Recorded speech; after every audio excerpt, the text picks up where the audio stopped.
This module focuses on the early Middle Ages. From the Republic days, Rome had confronted the invasion of migrating tribes from the north and east of Europe. Collectively referred to as the Teutones by the Romans, these invaders were very distinct ethnic groups: Franks, Burgundians, Lombards, Angles, Saxons, and Vandals, etc. Roman standards of living were a huge attraction for many tribes looking for new homeland. Richer foods and drink, an abundance of servile labor, warm winter quarters, etc. Citizens of the Roman Empire suffered civil wars, excessive taxation, recurring outbreaks of plague, and mismanagement by weak, ineffective emperors. All combined, these conditions probably contributed more to the decline and fall of the Western Roman Empire than the barbarian hordes. After more than 800 years of security from foreign invasions, the ancient capital was plundered and its citizens were herded off into slavery. Around 430 AD, an army of Mongols called the Huns, led by their leader Attila, pushed the Visigoths back westwards. The term Middle Ages or Dark Ages is a vague term first coined by Renaissance historians who viewed the 1000 years between the glorious age of antiquity, that is the ancient Greek and Roman civilizations, and the revival of classicism in their own great age as a middle period of Gothic barbarism. In the East, the Byzantine Empire became Greek, turning away from its links to the pagan Latin West. In the South, the followers of Mohammedanism swept up from the deserts of Arabia to establish an Islamic empire that eventually stretched from India to Spain. Survival was the fixation of Europe's invaders, with war and violence as a primary means to that end. The customs and social structures of these ethnic tribes were born of the harsh experience of migratory life, of barely sustained day-to-day survival in the brutal forest of northern climates. Survival also depended on stable populations with large number of women and children. Infant mortality rates were as high as 45, and life expectancy barely more than 40 years of age. Women of childbearing age were highly valued by the community. The family unit was centered on the protection of kinship group. Armed companions were always ready if a family member needed defense or financial assistance. The head of the family, for the purpose of ensuring the family's survival and extending its security, arranged marriages.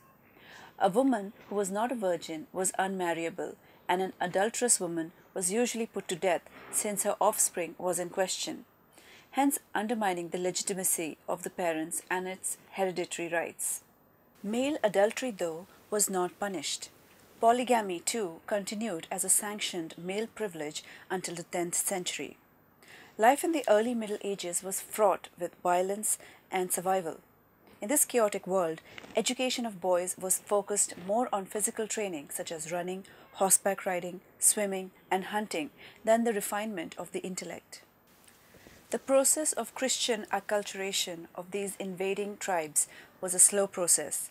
At the heart of the resistance was the parentela, the extended kinship group of blood relatives, in-laws, concubines, offsprings, slaves, etc., which the church ultimately destroyed by imposing monogamous, indissoluble marriages. Christian ideas emphasized the individual over the family, so that adultery, for instance, was viewed as much of a sin for men as for women. Furthering the transition was the creation of sacred spaces such as basilicas and monasteries to replace pagan temples. The pagan belief that once centered on fear of the external world was gradually and irrevocably countered by the Christian idea of hope and the eternal conscience of the individual. The main sources of information on costume used during the 5th and 6th century are two-dimensional images found in illuminated manuscripts, mosaics, and rare frescoes in churches. Other information has been gathered from the bas-reliefs, sculptures found on the walls of basilicas and monasteries, as well as grave sites and archaeological evidence of clothing and objects that have survived through the ages. early Germanic kingdoms that appeared in the empire soon got destroyed. Among them, only the Franks survived. Clovis founded the Merovingian dynasty. The Merovingian dynasty degenerated into do-nothing kings who allowed their chief minister, called the mayor of the palace, to rule the kingdoms. In 751, Pepin the Short overthrew the king with the blessing of the Pope and became king. He was succeeded by Charles the Great, also called Charlemagne. He expanded the kingdom to Central Europe and southward to Italy. He encouraged the establishment of schools for reading and writing. Through this period, the eastern and western part of the Roman Empire were in contact through trade and economy. The king wore a tunic with sleeves edged with gold and a dalmatica over it. The hair length for men denoted rank. Cloaks and hoods were worn. In later years, men started to wear shorter hair reaching below the ears. Adult males kept beards. Boots were worn below the calf and shoes were also worn. The men of the Merovingian and Carolingian dynasty wore different types of costumes. Other costumes included gonelle. These were wide, loose-fitting short tunics with bands of embroidery or woven designs belted to the waist. Brace. The upper legs were covered with a bifurcated garment called brace. Pedules. The lower legs were covered with knee-high hose called pedules. Paludamentum. It was worn with a crown by the king. Clavi was used to ornament the tunics along with borders at the neck, sleeve and hemline. The women wore a stola or smock or a chemise, inner tunics with long fitted sleeves, outer tunics or kirtle with shorter wider sleeves. Palla-like shawls were worn over the layers of tunic. Decorated belts were worn over the tunics. Women also wore woolen pedules for lower legs. An outer tunic with a front opening was worn, often pinned up with jeweled brooches and pins. Silk veils, slippers, and cross-gartered stockings were also worn. Gallicae were slip-on boots. Clerical costumes. Roman Catholic priests, monks, and nuns from the 4th to the 9th century AD tonsured the top of the head and fringes grew around the shaved area. The forehead was shaved from ear to ear. Other costumes used were amis. This was a strip of linen placed around the shoulders and tied in position from a collar. Alb. It was a long white tunic with narrow sleeves and a slit for the head opening. A belt was tied at the waist. Chasuble. This was very similar to the Roman pinula. It was a cape with sides cut shorter to allow arm movements. A Y-shaped band of embroidery called orphi extended from each shoulder to meet and form a vertical line at the back and front of the chasuble. The monastic dress consisted of a loosely fitted tunic with long wide sleeves, floor length with a belt tied at the waist. These tunics were white, brown, grey or black. Nuns cut their hair very short and veiled their heads. Men and women went barefoot and sometimes wore sandals. These are the various components of their dress. Stole. This was a long narrow strip of material worn over the shoulders. Pallium. This was a narrow band of white wool worn by popes and archbishops. Prelates wore the band with one falling to the front and the other at the back. Cope. This was a voluminous cape worn for processions. Much is known about military costume because of the numerous warriors' graves that have been found. These were usually status burials of chieftains, clan leaders, and princes. Warriors were fully dressed with numerous accessories like buckles, pins, jewelry, etc. When buried, and sometimes even contained coins, furniture, and remains of horses. The warrior's costume consisted of a corselet of chainmail and a metal helmet. His weapons were a spear and quiver of arrows with a bow. They also used a variety of other costumes. These include the gorget, this was a throat guard, Francisca, Regular foot soldiers used a shield and battle axe called Francisca. Scaromax, a large single-edged knife. Spangenhelm, the helmet was known as Spangelhelm. It had a pointed conical shape. It was lined with padded leather or fabric, and cheek pieces were hinged to the base. The neck guard was welded across the back. During the second half of the first millennium, the rolling confusion of tribal migration and shifting empires kept Europe in a perpetual state of instability. By the 11th century, two widespread cultural institutions, Christianity and feudalism, had begun to provide some cohesion and coherence all across the land. Feudalism was an economic system based on land tenure. A king or land-owning overlord would grant a vassal the rights to a fief or agricultural estate that was paid for in service, usually military. As vassals came to hold ever larger estates, they often fought one another to protect or extend their lands, sometimes becoming powerful enough to ignore their obligation to the king. The many castles standing today with their thick walls, high towers, and encircling moats recall this era when government was singular, personal, and absolute. Christianity too evolved into an absolute force. The pagan barbarians had all been converted, and the church's authority was present in every village. Vast number of monasteries and convents were founded during this era and grew wealthy from donations made by those seeking salvation. Even the head of the abbey was a member of the nobility, giving a religious sanction to the feudal stratification of society into rigidly separated classes. Christian zeal was also demonstrated by frequent pilgrimages to holy shrines and by crusades to regain the Holy Land from the Muslims. In addition to expanding economies, vast building programs were sponsored by the church and the newly independent civil authorities of chartered cities. After the Carolingian Empire collapsed, feudal monarchies developed to protect against the invading tribes of Viking, Magyars, Saracens, etc. The central government and law and order disappeared. Security was in military might. Castles were built for the feudal lords as protective barriers and defense. The lord and his family had private rooms there. The castle was uncomfortable, cold, damp, dark, and very windy. Windows were slits in walls without glass panes. Fireplaces provided heat in the winters and summers too. Luxurious items like carpets, tapestries, wall hangings, cushions, etc. were brought back from the East. These courts attracted artists, poets, wandering singers, musicians, and entertainers. This was also a ground to display fashion.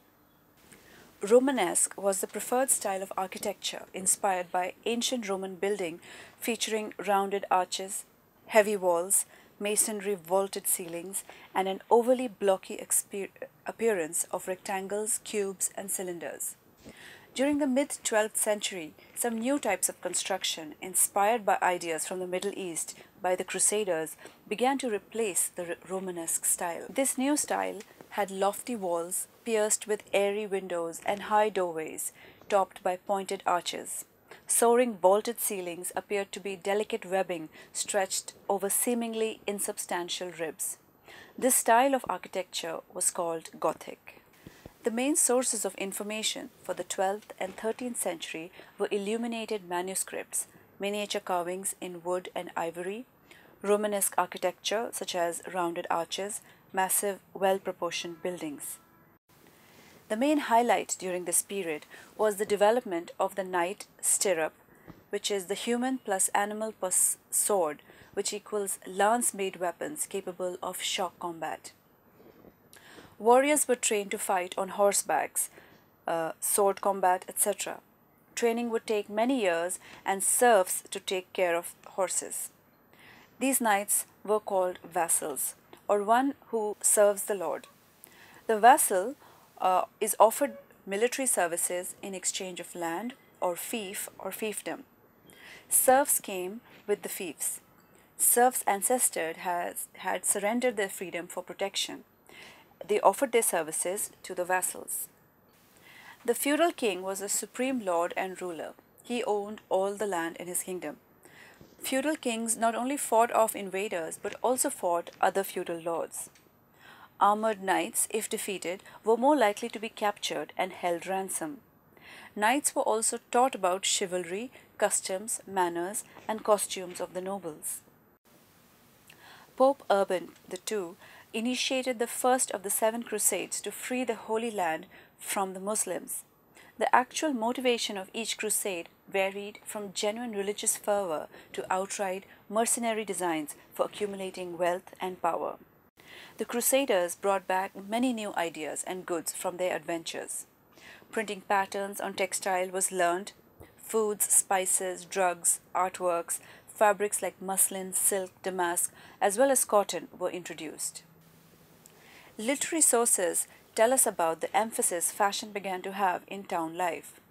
Clergymen rallied about giving too much attention to personal appearance and adopting immodest styles. Specialized tailors were trained to meet the demand of clothing styles.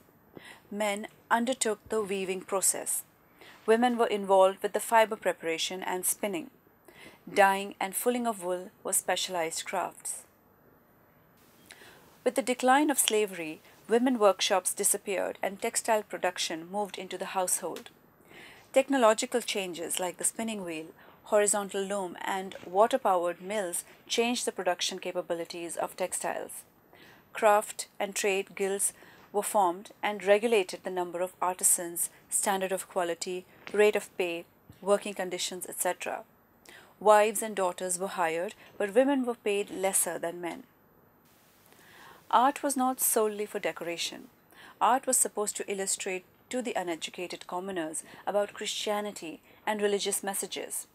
Costume representations were more of the artist's time. Manuscripts that were written showed ordinary people doing seasonal chores.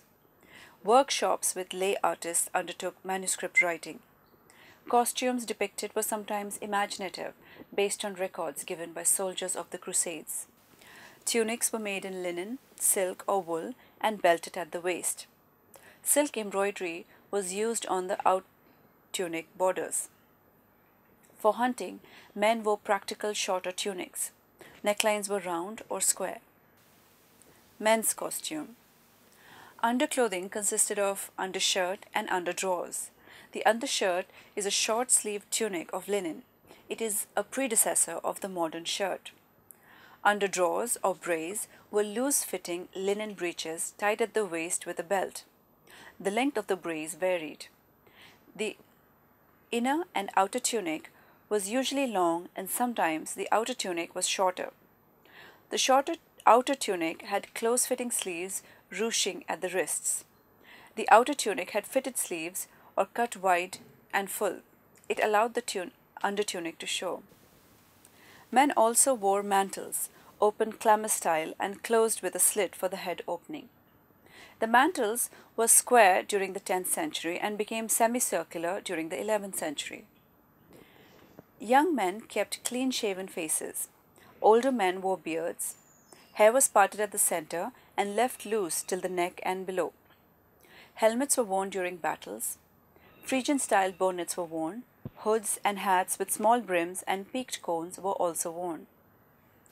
Hose was a woven fabric cut and sewn to fit the leg, ending at the knee or thigh. Leg bandages, gaiters, linen, or woolen strips wrapped around the leg till the knee were worn over the hose or alone. Socks were worn, shorter than the hose, bright-colored with decorative figures at the hem. Boots, shoes, and flat-pointed shoes were worn. Leather and fabric straps were used for fastenings. For women, an inner tunic called chemise was used as an undergarment. Undertunics were floor-length and close-fitting sleeves and embroidered borders at the neck, sleeve, and hemline. Outer tunics had wider and full sleeves worn with a belt. Mantles were worn for outdoors. Double mantles made with contrast lining and fur trimmings were also worn.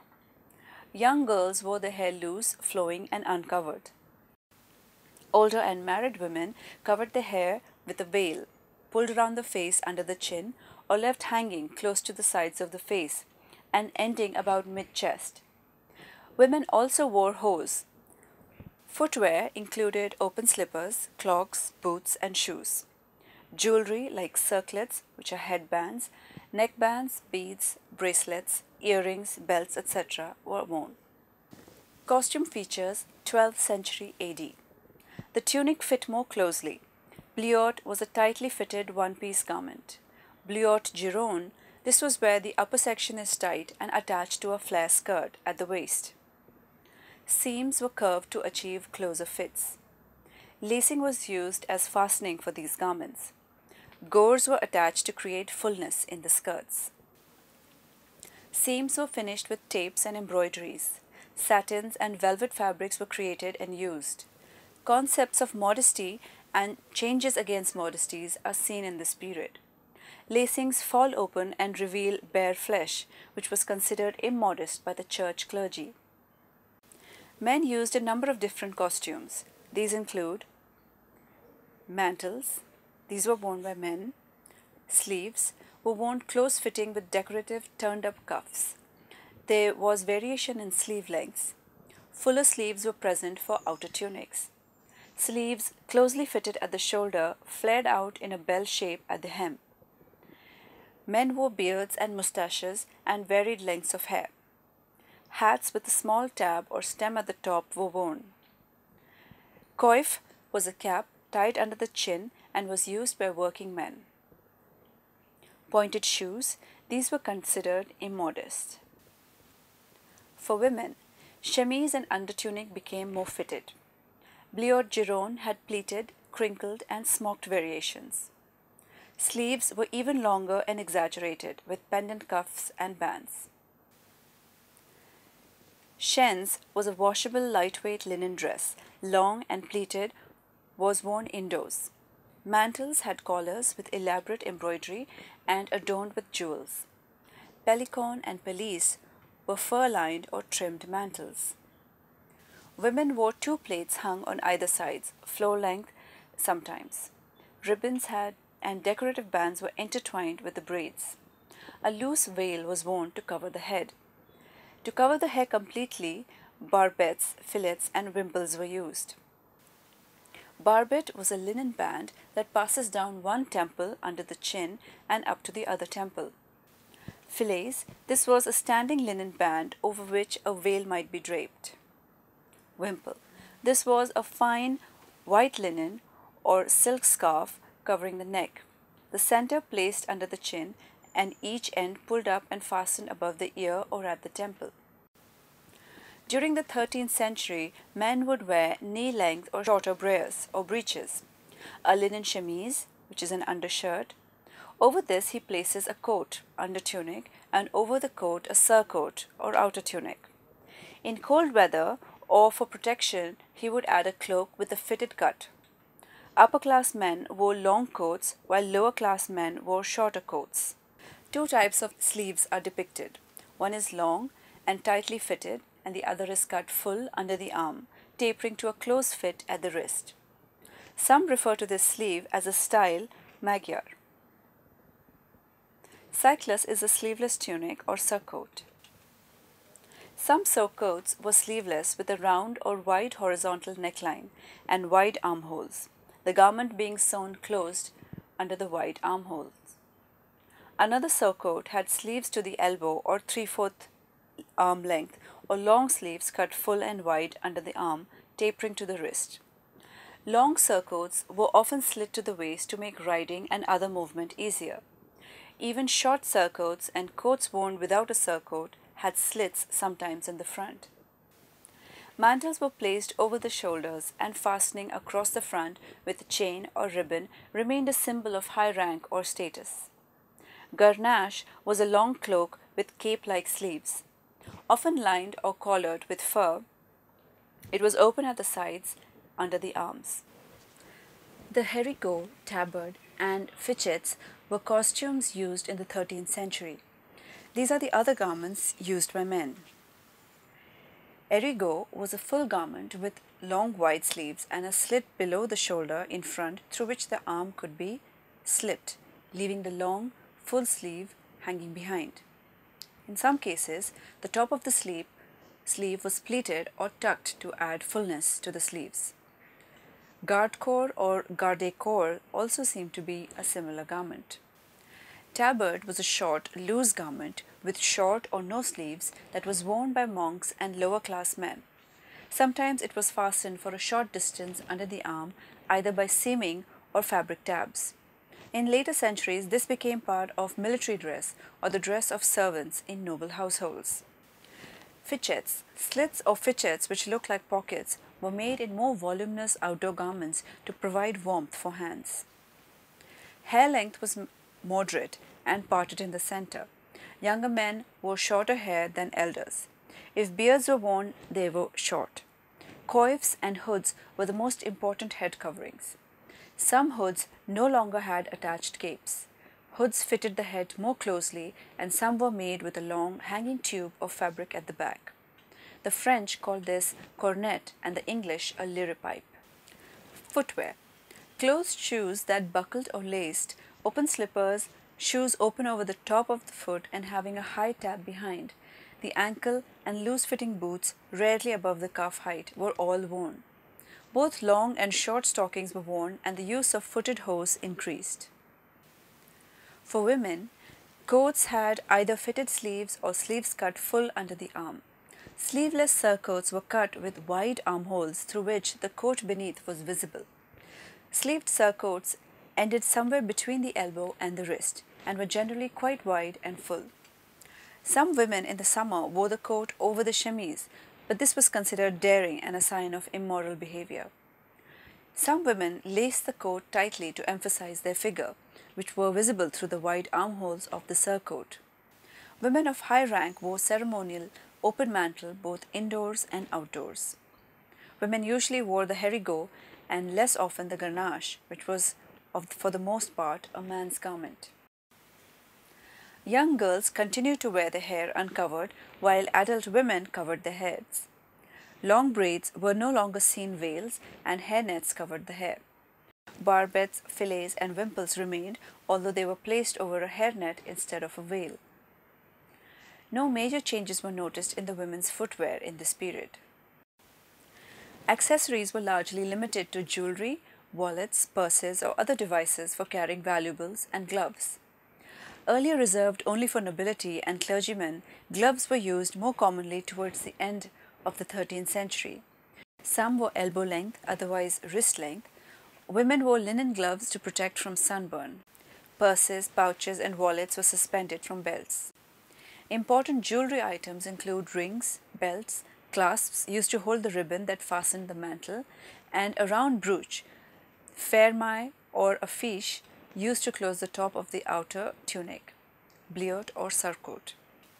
Perfumes and ointment from the Middle East were used. Rouge, dyes, and face creams were also used. The military used a range of different kinds of armour. Soft armour, made of quilted fabric or leather that had not been subjected to any hardening processes. Mail is made of interlocked metal rings. There were also plates of metal, hardened leather, whalebone or horn. These could be large and small.